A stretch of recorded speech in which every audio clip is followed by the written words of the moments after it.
clinic basically took a step of faith. It was, I'm going to get the names wrong, I'm sure I'm going to get the names wrong. But it was Dr. Schaefer and John Ben, Okay. I think. And my apologies if I've missed anybody out. But that originally had the vision to start and run with the Educare Centre. Okay, okay. Now, your target market specifically? Specifically, we take in children that are either taking ARVs, so the kids that were taking ARVs from the Sokomalila clinic, Okay. so the positive kids, and then also kids that come from families where the parents are positive, or perhaps parents have been deceased because of the disease. Because I just want to touch that Hope Schools, it provides holistic care, and then obviously the education for children who are infected or orphaned by HIV and AIDS. Yes, and the nutrition does play a vital role because, let's face it, if you take your ARVs and you don't have a proper nutrition, then the ARVs are useless. So nutrition is really important. Works hand in hand. Yes.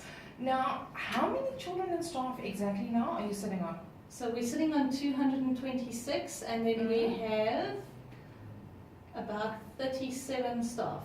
Okay, so it certainly has grown. Definitely. Okay, now, a big question, how is it all funded? The funding is very miraculous. We have been very blessed with this. We have Johnson & Johnson have come on board by actually giving us premises that they let us use part of the premises, and then they gave the premises to us on a 99-year lease. And we are in process of actually being donated the land that the school is on. That's phenomenal. Yes. So we are actually also then building further. So we're trying to raise funds to actually carry on with the building process as well, so that we can secure more classrooms and carry on growing. That's amazing. Now, have you got a time frame in mind for this? Are you thinking, in the next 2-3 years that you want to have it to like a vision as to where you want it to be? We do. Our building program, we're wanting to finish another classroom block next year. Okay, great. So that we can move all of the children out of the original building and then hopefully make that into offices. Okay. And then what we're also wanting to do is have all of the children in the new classroom block, so that it's also all together and more manageable. That's it. Yeah, and then we are looking at starting a skills development centre. Okay. Also in our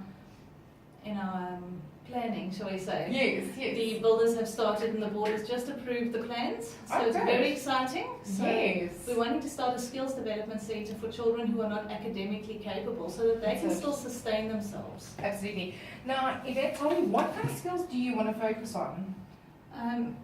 Like hands-on skills? Hands-on skills, welding, baking, things that they can do to sustain themselves, sewing.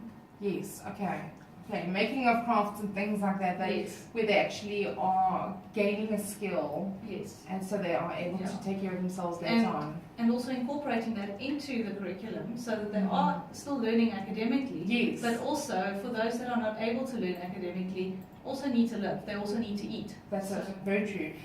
Tell me a little bit about the Christmas and Women and the Christmas fair that's coming up. Okay, so Friends Primary and Portrex Lions are hosting this for us, and all proceeds will go to Sokomalila and host schools. Fantastic. It's happening tomorrow, no, not tomorrow, Saturday. 26, 26 from 10 a.m. to 1 p.m. at the Friends Primary School in Southernwood. Perfect. And this is on from 10 a.m. till 1 p.m. Yes. Okay, what can we expect? We're going to have sort of like little stalls and things basically go there to do some Christmas shopping. Oh, goody, okay. Now, I know you are running a Christmas hamper drive. Tell me more.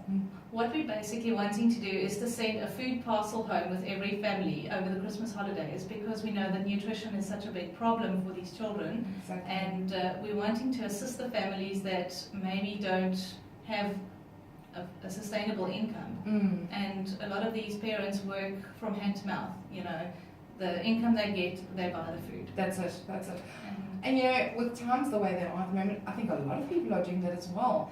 And Christmas time is family-based and family-orientated. Definitely. And, food and nutrition goes a long way to keeping a family whole, and not only healthy-wise, but keeping them spiritually in tune with each other as well. Yeah. What sort of items are you collecting? How can we get involved? I have a full list of items. Perfect. If they can either contact myself or Evie, and we can forward the list of items onto them. We're collecting 1 or 2 kg bags, not too big, and then we will be collecting your dry foods, your non-perishables, your tins of baked beans, rice, samp, spaghetti, things like that. Okay, and do you prefer to be contacted on a cell phone number or maybe by email? By email would be better. Okay, if you can give the email address. Okay, the email address is eve, then Joubert, Joubert, for those who are not Afrikaans, at gmail.com. Perfect. So, Now, I know that there's a student sponsorship program that is being run as well. Just touch on that for me as well. this is a very exciting program, and we're wanting to actually promote this program because this would cover the costs of actually educating, of feeding, and of transporting the child. It's a big one, yeah. So the cost involved is 1,360 Rand for a full sponsorship that would cover the entire cost for one child for 1 month at Hope Schools. Wow. And you could either do a half sponsorship or a full sponsorship, the half sponsorship being 680 Rand a month. Okay. And then if they're unable to pay that per month, they can contribute. Alright. They become a donor, and we send out newsletters. If they aren't able to actually specifically sponsor a child, we have child profiles. If they contact us, we can email them profiles. They can choose their own child if they That's want. a nice idea. And then they receive quarterly updates on how that child is actually performing in school. That's brilliant. So you can sort of you can have a little bit of a hands-on approach, and you can feel connected to that child's development, and you can feel like you can watch them literally growing up. Definitely. And what we also do with the older girls that are able to write letters to their sponsors now. Oh yes. And it's nice because you're building a relationship. That's it. And it shows appreciation and there's love between the two. Yes. Now, what about the uniform and stationery requirements per scholar? Because I know this can always be problematic as well. Definitely, because let's face it, in January, who has money? Exactly. So each child needs uniform, and often the parents will send them to school in what they have, and there's holes and it's been patched here and patched there. Shame I've seen. And the poor kids feel so self-aware, and we basically are looking for things like your grey plain school skirt. I mean, we've got a list of items of again white shirts, socks, shoes. Yeah, the white girls' socks, the long grey socks for the boys, That's grey pants. The school shoes is a big thing. Yes, always. Yes. And especially in the kids' sizes. I mean, because boys and girls go through their school shoes quite a lot, don't they? Definitely, especially when they're playing soccer. Exactly.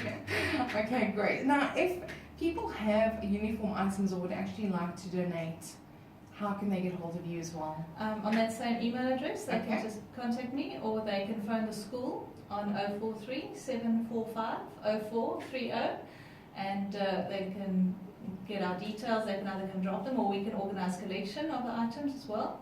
Okay, perfect. Yes. Because I see it's 600 Rand per child per year for even basic stationery and uniform needs. I mean, you need to get quite a bit in to sustain all the children. Definitely, yeah. Okay.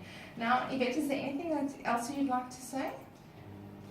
Just thank you for this time, and thank you for the listeners for listening about Hope Schools, and let us know if you want to get involved. Please feel free to come and visit the school, come and see what we've been doing, what we are doing, what our plans are. We're happy to receive visitors and possible future donors. Fantastic, and you're doing very good work. So thank you so much for all the hard work and the very helpful, good work that you're doing.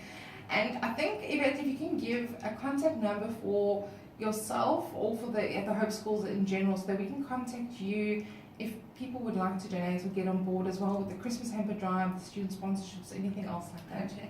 So for that, you could either contact myself at the school on the number that I've just given, or you can contact Evie, who's the marketing lady for Sopovalela and Hope Schools. Yes. Her number is 083 327 4376. Perfect. Thank you so much for joining us. All the very best with your future endeavours, and keep in touch with us. Thank you very much, Finola. Have a good day. Thanks, you too. And getting back to music, here is Knee Deep featuring Kathy.